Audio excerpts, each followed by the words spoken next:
अस्सलाम वालेकुम students, my name is Usman. Future win academy से आप सबको खुशामदीद कहता हूँ। स्टूडेंट्स, हमारे पास है चैप्टर नंबर 4। चैप्टर का नाम है हमारे पास फोर्सेस का घुमाने का असर। स्टूडेंट्स, चैप्टर नंबर 4 का हमारे पास जो आज का टॉपिक है वो है इक्विलिब्रियम की हालतें। यानी प्रीवियस जो टॉपिक हमने पढ़ा था स्टूडेंट्स, वो था इक्विलिब्रियम की शराइत, जिसके अंदर सबसे पहले हमने इक्विलिब्रियम की पहली शर्त और इक्विलिब्रियम की दूसरी शर्त के बारे में रीड किया था। तो स्टूडेंट्स, आज का जो हमारे पास टॉपिक है वो है इक्विलिब्रियम की हालतें। क्योंकि स्टूडेंट्स, जिस तरह प्रीवियस लेक्चर्स में आपको इक्विलिब्रियम के बारे में बताया गया है कि इक्विलिब्रियम होता क्या है, तो सबसे पहले हम देख लेते हैं कि इक्विलिब्रियम क्या होता है। एक जिस्म इक्विलिब्रियम की हालत में तब तक रहता है जब तक कि अगर इसके ऊपर कोई फोर्स अमल ना कर रही हो, यानी किसी जिस्म पर फोर्स अमल ना कर रही हो, तो इट्स मीन वो इक्विलिब्रियम की हालत में होगा। तो स्टूडेंट्स, आज जो हमने इक्विलिब्रियम की कंडीशंस पढ़नी है, उसकी हालतें पढ़नी है। हमारे पास तीन तरह की इक्विलिब्रियम की हालतें होती हैं। एक कैंपोजिट इक्विलिब्रियम, दूसरा गैर कैंपोजिट इक्विलिब्रियम और तीसरा न्यूट्रल इक्विलिब्रियम।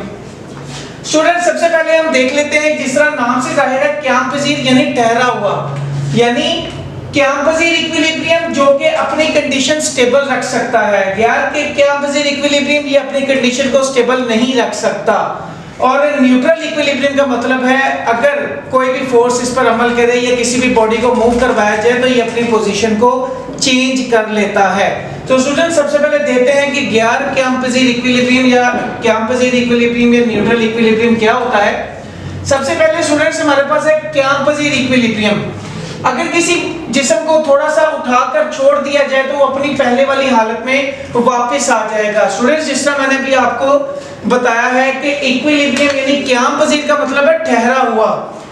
तो अगर कोई जिस्म इसको फोर्स देने से अगर वो अपनी पोजीशन को चेंज ना करे, इट्स मीन कि अगर उसको फोर्स लगाई जाए उसके ऊपर और फोर्स लगाने के बाद वो अपनी पहली कंडीशन में वापस आ जाए, तो हम कहेंगे कि ये जिस्म कैंपोजिट इक्विलिब्रियम की हालत में होगा।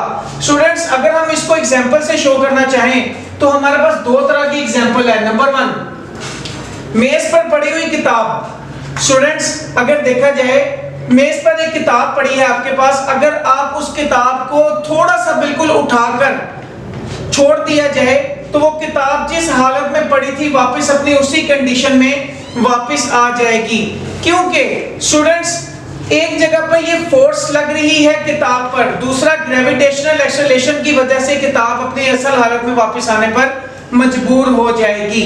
सेम एज लाइक स्टूडेंट्स, मिसाल नंबर 2 अगर हम देखें तो हमारे पास है लकड़ी के ब्लॉक की हरकत। यानी हमारे पास लकड़ी का एक ब्लॉक है, अगर हम ये लकड़ी का एक ब्लॉक है, अगर इस लकड़ी के ब्लॉक को थोड़ा सा हरकत दी जाए, हरकत देने के बाद ये वापस अपनी कंडीशन में आ जाएगा।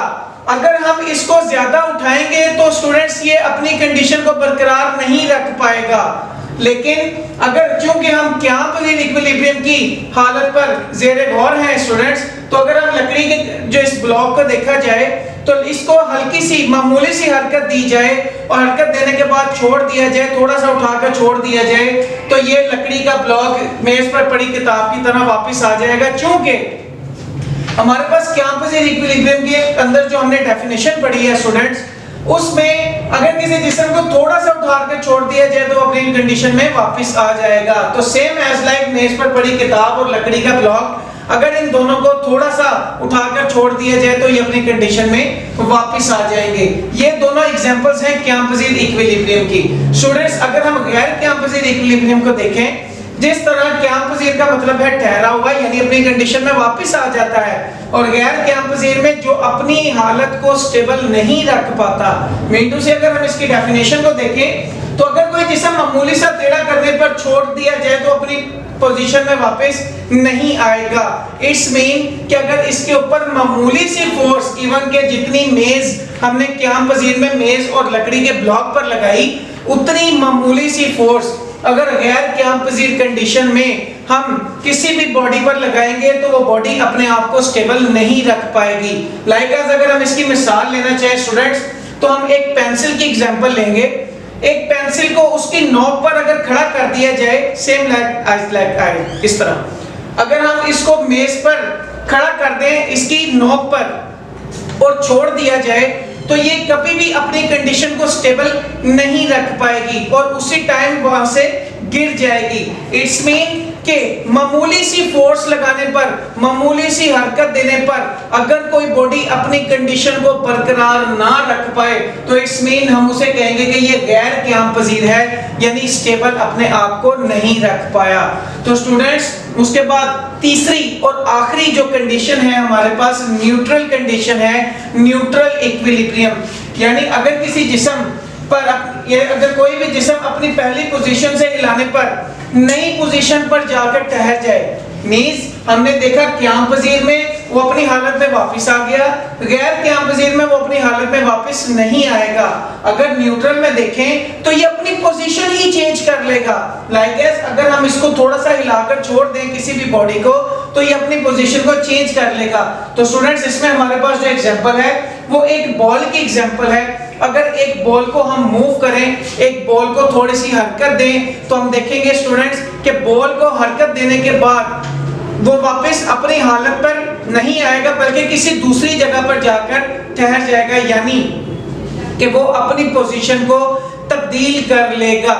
तो स्टूडेंट्स, ये आज हमारे पास जो टॉपिक था हमारा फोर्सेस को घुमाने का असर चैप्टर में इक्विलिब्रियम की हालतें, जिसमें क़याम पजीर, गैर क़याम पजीर, न्यूट्रल, तीन तरह की हालतें स्टूडेंट्स हमने देखी हैं इसमें, और जो कि एग्जांपल्स के साथ वाज़ेह हैं। और मैं उम्मीद करूंगा इंशाल्लाह इस टॉपिक में किसी भी प्रॉब्लम का सामना आपको फेस नहीं करना पड़ेगा। शुक्रिया।